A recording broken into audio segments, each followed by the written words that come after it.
the energetic self-perception chart is really important because this talks about what's going on with our emotions at any given moment. And to understand our emotions will help us better understand kind of what's going on in our thought process, right? And because if our emotions are feeling negative, right, our thoughts are going to probably lead to negative thoughts. And then our actions are going to typically turn out to do what? Be paralyzed, right? Inactivity, not wanting to move forward. So on the energetic self-perception chart, if you look here, we have victim, conflict, responsibility, concern, reconciliation, synthesis, and non-judgment. Or victim could move to apathy, which then leads to anger, then forgiveness, compassion, peace, joy, and absolute passion, if you think about the emotion. So what's important to understand is when you're in a place of victim, right, where the world is happening to me, these negative events are occurring to me, our actions over here look lethargic, right? We're not in movement. We're not empowering ourselves. We're just kind of paralyzed or stuck in fear.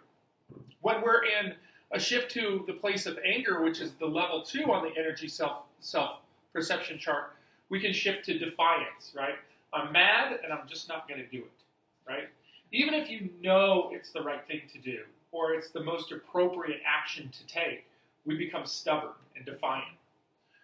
Forgiveness is the next one. When we shift from anger into responsibility, we start to feel forgiveness, right? That somebody else didn't do something to us, or even if they did do something to us, that we forgive them, right? Because we have to let it go.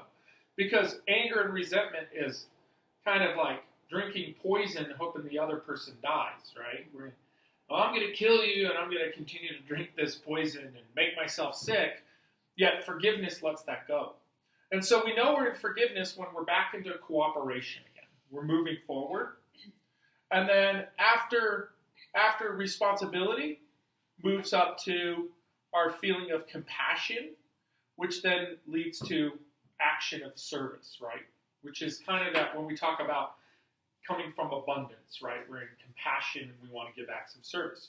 So oftentimes when we talk about goal setting, we get stuck in these lower energies, right? Because we start thinking about our limitations.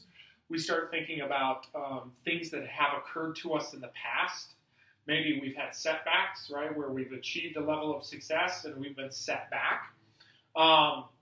If our business is in a place of transformation where maybe we were on one path and now we're transitioning to a new path and we're going through maybe the land of the lost where it's very cloudy and blurry, and how do we move through this without getting stuck down here in this apathy, victim, anger area, right? Where, well, that didn't work out for me, so maybe it's not meant to be, okay?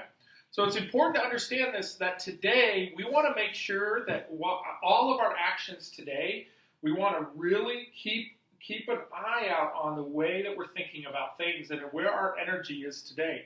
And we want to keep our energy up into this land of responsibility or higher, right? Joy, passion, excitement, love, right? We want to move to here because all opportunity lands in higher level energies, right? The law of attraction is if we're sending out high-level energies, that we're going to attract those high-level energies back. If we're sending out anger and frustration or apathy or victim energies, of course, we're going to attract those people back to us. So we want to make sure that today when we're setting our goals, we're going to keep our energy very high, okay? You guys agree to that? Mm-hmm. Yeah? All right. So let's go ahead and start off. And you guys have a worksheet.